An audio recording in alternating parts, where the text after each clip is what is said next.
of the realm of Amazon books and into proper published books. Not that I'm saying that you should be disappointed if you've only managed to self-publish. That's really good of you. I can't even do that. So anyway, this one.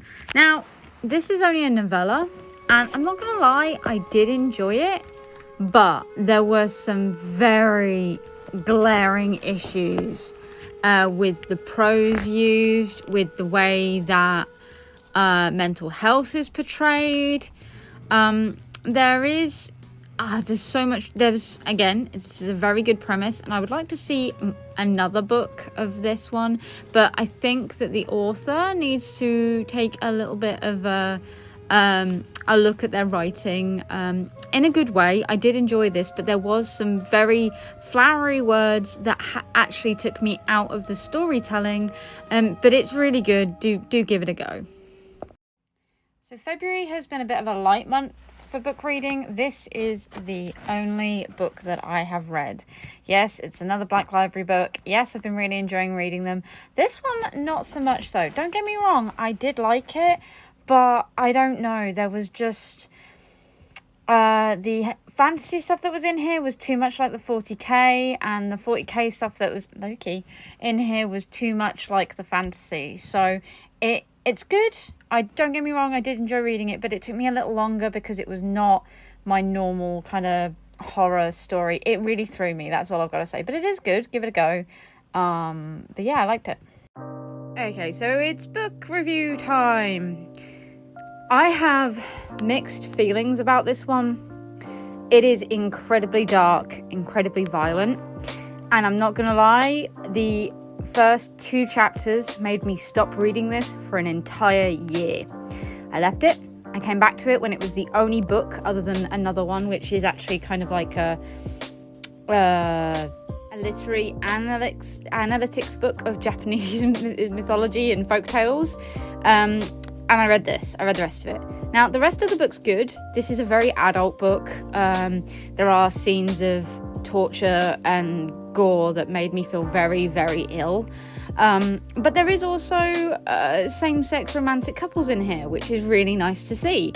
I did enjoy it, but it did take some getting used to, and I did have to walk away a couple of times and come back later, so bear that in mind. I have so many things to say about this book. It could have been so good. The premise was amazing. Again, it was a Amazon book.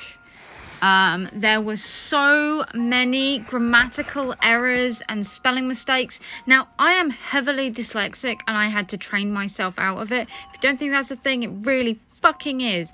But anyway, I wanted to love this book, but it's just so...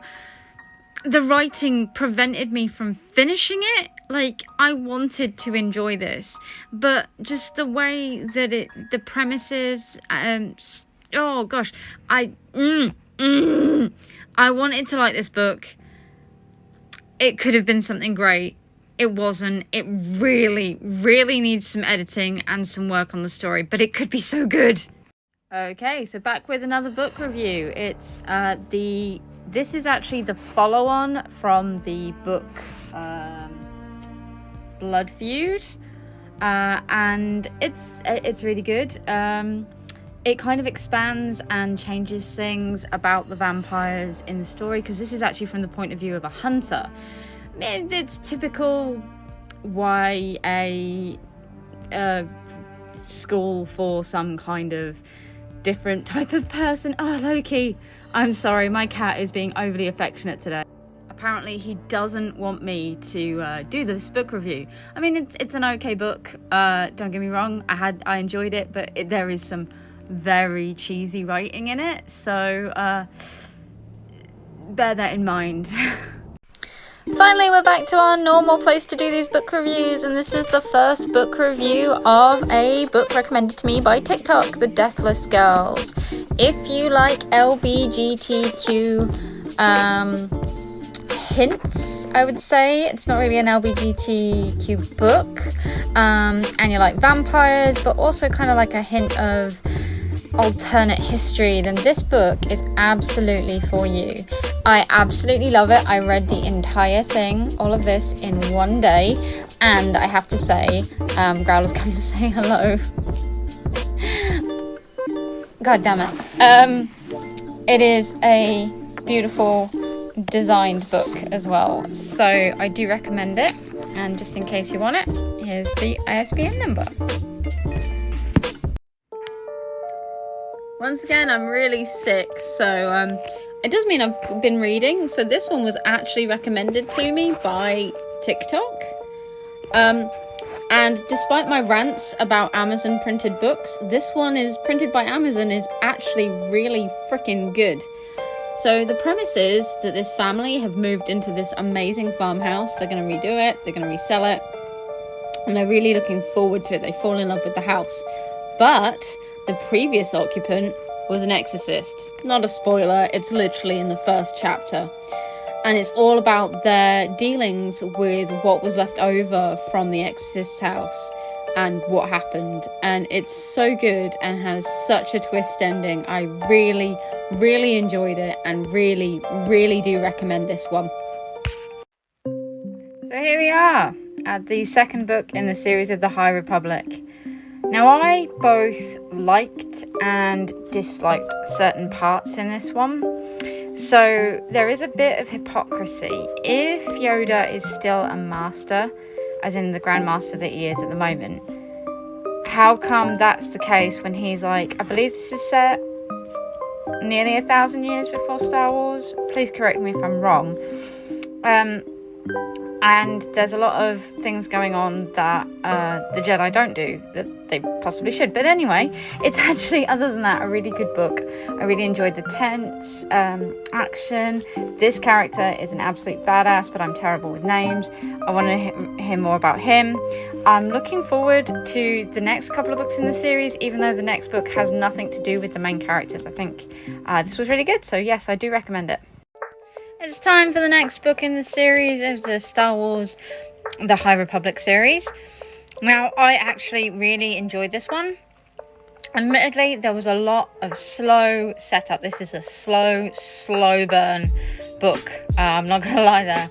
It's really good, and I really, really like Venestra. Whoops, cat hair. First Ace character, I'm pretty sure she's Ace anyway. And it's a really nice LBGT book because this character is gay and she's amazing. I love her.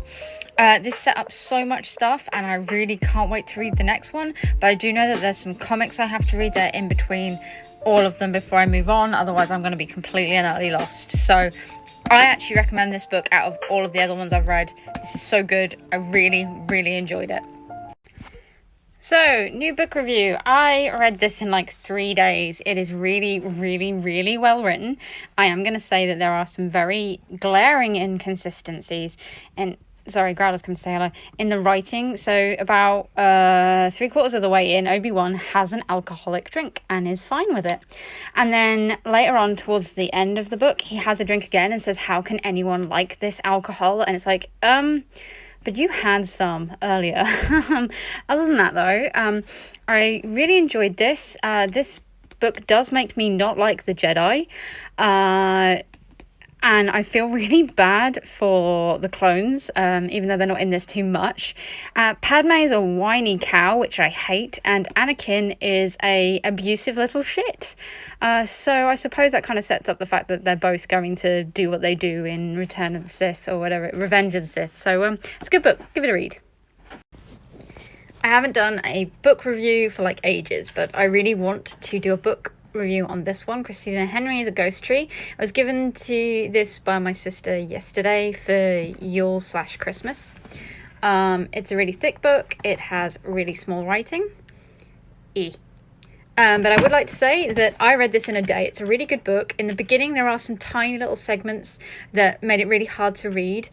And there is some teenage sexual stuff. It does fit into the story, so I would say be prepared for that. It's a really good book, and it's not what you think it is. It is a supernatural story. There are witches in it, but I'm not going to spoil any more than that because I can't say anything else. It is not what you think it is. It's a really good book. I really enjoyed this. I read the entirety of it in a day. Give it a read, but just be aware of certain themes.